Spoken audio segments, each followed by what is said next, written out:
Bonjour à toutes et à tous. Vous le savez, vous l'entendez partout, le coût de l'énergie n'arrête pas d'exploser pour les particuliers, pour les entreprises, mais aussi bien évidemment pour la commune de Blanquefort. À notre connaissance aujourd'hui, la facture de notre électricité pour la ville devrait augmenter de 300%. Donc forcément, je vais vous parler de sobriété énergétique. Alors quand on parle de sobriété énergétique, il y a à cela plusieurs raisons. La raison financière est évidente, mais aussi une raison écologique. Il faut consommer moins d'énergie. Autrement dit, les mesures que nous allons prendre doivent être durables et pérennes.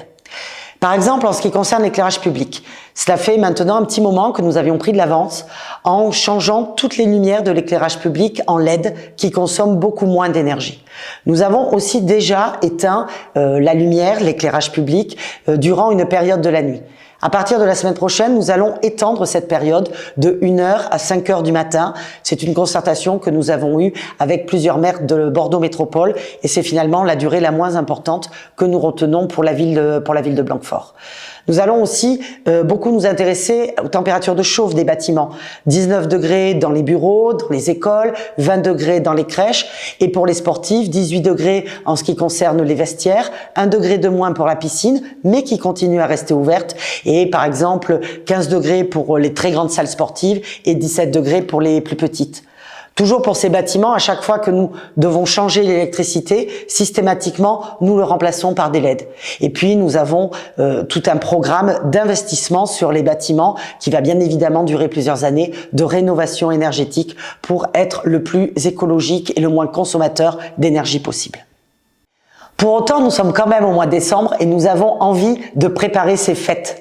Alors, les illuminations de Noël vont bien sûr avoir lieu. Elles vont commencer le 9 décembre, vendredi, jusqu'au 3 janvier. On restreint un petit peu la période des illuminations, mais elles ont bien évidemment lieu.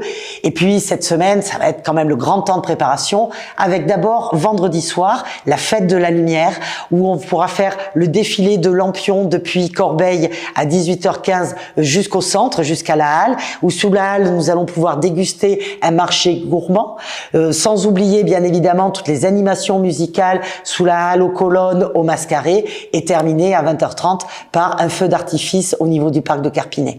Et comme on n'en a jamais assez, on pourra se retrouver également dimanche pour le marché de Noël à la vacherie avec des produits locaux, alimentaires et artisanaux, tout un tas d'ateliers, tout ça fait en lien bien sûr avec des associations et terminé aussi à 18h par un spectacle pyrotechnique parce qu'on a envie de passer de bonnes fêtes. C'est franchement ce que je vous souhaite à toutes et à tous.